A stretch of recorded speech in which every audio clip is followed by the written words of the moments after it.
sa wakas, sa tagal ng aming paghihintay, ay binigay nga talaga sa amin ng Diyos ang matagal na namin pinagpipray na makapunta ng Japan. Kaya samahan nyo kami sa aming bakasyon. Matagal-tagal ding puyatan ang na-experience ko dahil sa 8 hours naming layover sa Manila at galing pa kaming Iloilo. Dumating kami ng 10 PM sa NAIA, dumiretso na agad sa immigration at sa boarding gate na kami naghintay hanggang sa aming 6:30 AM flight. Mabuti na nga lang at very behaved si Mace at nakatulog din siya ng matagal. Pero syempre, ang mommy ay di pwedeng matulog at baka maiwan ng eroplano. 11:30 AM na kami nakalabas ng Japan Immigration at sinundo na din kami ng aming daddy.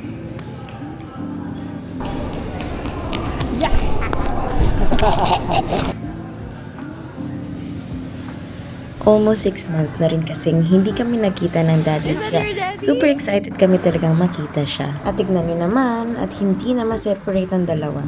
Napakaginaw nga pala dito ngayon kahit natirik ang araw. Kaya kapag nasa labas ka ay dapat ay naka-jacket ka.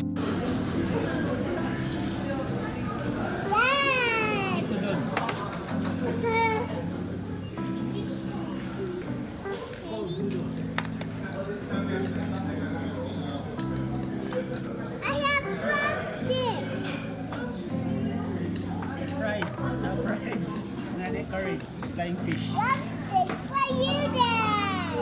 Drumsticks for you! Dito nga pala ay meron ng complimentary wipes at pagkatapos kumain ay clay go talaga dito. Kailangang ibalik ang tray, ang pinggan na ginamit at merong available na basahan na pwedeng gamitin para punasan at linisan ng lamesa. Kaya pala napakalinis dito dahil ang mga tao dito ay disiplinado at sumusunod talaga sa mga rules. After namin kumain, ay pumunta na kami ng train station. Nakatatlo kaming train transfers at higit 1 oras din ang aming biyahe papunta sa Angeles City. Bago naman kami dumiretso sa aming tutuluyan, ay nag-grocery muna kami na kaunti para sa breakfast at lunch kinabukasan. Nakakaaliw mag-grocery dito. Napakaraming pagpipilian lalo na sa juice, sa ice cream, sa snacks. Nakaka-overwhelmed.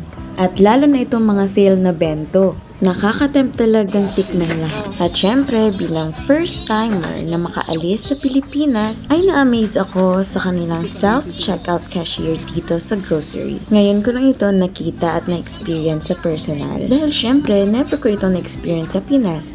And I'm not sure if meron ito sa Pilipinas, pero in fairness, ay napaka-convenient nitong self-checkout cashier. Iniwan lang pala namin sa labas ng aming mga gamit. At iba, walang kumuha. After naming magpahinga, ay pumunta naman kami sa Hama Sushi para sa aming dinner. I'm not a sushi lover, pero willing ako kumain ito.